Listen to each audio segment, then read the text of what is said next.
තිරුවන් සරණයි මගේ ආදරණීය දරුවනේ ආදරෙන් පිළිගන්න අපේ දේව මන්දිරය සීදුව ශ්‍රී වීරභද්‍රේශ්වර මහා කාලි දේව මන්දිරය. ඉතින් ආදරණීය දරුවෙක්ගේ ආදරණීය කමෙන්ට් එකකට උත්තර දෙන්න යන්නේ වරමක් හැදෙන්න සහ බල වෙන්න කොච්චර කාලයක් යනවද කියලා අහලා තියෙනවා. ඒ වගේම වරම් දරුවෙක් ගමන සාර්ථක කරගන්නේ කොහොමද කියලා අහලා තියෙනවා පුතේ. ගොඩක් හොඳ ප්‍රශ්නයක්. Tamanට වැදගත් වෙන තවත් අයට වැදගත් වෙන ප්‍රශ්නයක් පුතේ. නිහතමානීව අහලා තියෙන දරුවෙක්. ඉතින් ගොඩාක් ආදරෙන් අනුකම්පාවෙන් දයාවෙන් තමයි පුතේ මේ දේවල් කියලා දෙන්නේ. මගේ මේ කාලය වැය කරලා ඔයාලා වෙනුවෙන්. ඉතින් වරමක් බල වෙන්නේ කොහොමද?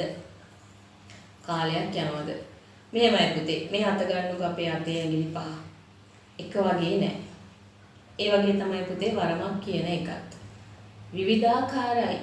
මනෝසත්‍යය වගේ විවිධාකාර ශක්තියින් එකතු වෙන්නේ විවිධාකාර පුණ්‍ය ශක්තියින් ඒවට තියෙන්නේ වයිබ් එක වෙනස් එක දරුවන්ගේ සිතුවිලි වෙනස් එයාලගේ ක්‍රියා කරන විදිහට අනුව සසරින් අරගෙන එන පින වෙනස් මේ විදිහට වර්මක බලය තීරණය වෙනවා පුතේ.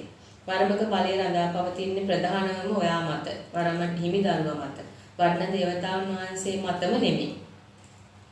මොන්න තරම් ශක්තියකින් තියෙන දේවතාවුන් වහන්සේ කෙනෙක් සම්බන්ධ වුණත් ඔයාගේ බුද්ධිය නැත්තම් ඒ වරම කොහොමත් බල පිටවන්න බෑ.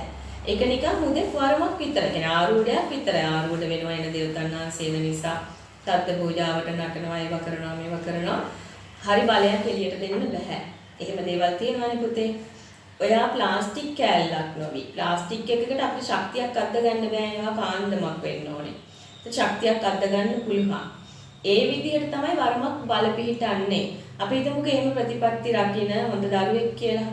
ඒ විදිහට වැඩ කටයුතු කරන හරියට සිත බලවත් කෙනෙක් කියලා. ඒ කියන්නේ වයිබ් එක ඉහළ මට්ටමක රඳවගෙන යන. ඒ කියන්නේ ඍණාත්මක සිතුවිලි නැති දරුවෙක්. ඒ කියන්නේ ඍණාත්මක සිතුවිලි නැති වෙන්නේ නැහැ. එන සිතුවිලි වලට අඳුන ගන්න පුළුවන්. වැඩි වෙලාවක් ඍණාත්මක පවත්තන්න නැතුව අර චේන්ජ් වෙන්න පුළුවන්. වාට ධනාත්මක කරගන්න පුළුවන්. ඔයාට වෙන වෙන හැමදේම ඔයා ඍණාත්මක අදහසින් බලන්නේ නැති කෙනෙක් වෙන්න ඕනේ. අන්න එහෙම කෙනෙක්ට වරමක් එනවා. එයාට තියෙන හොඳ ශක්තියක්. හොඳ ෆේස් කරන්න පුළුවන්. එයාට හොඳ පවර් එකක් යාගෙන්ම එනවා පුතේ. අතුලාන්තයෙන්ම එයාට එනවා ඕන දෙයකට ෆේස් කරන්න පුළුවන් ශක්තියක්. නිර්භීතත්වය.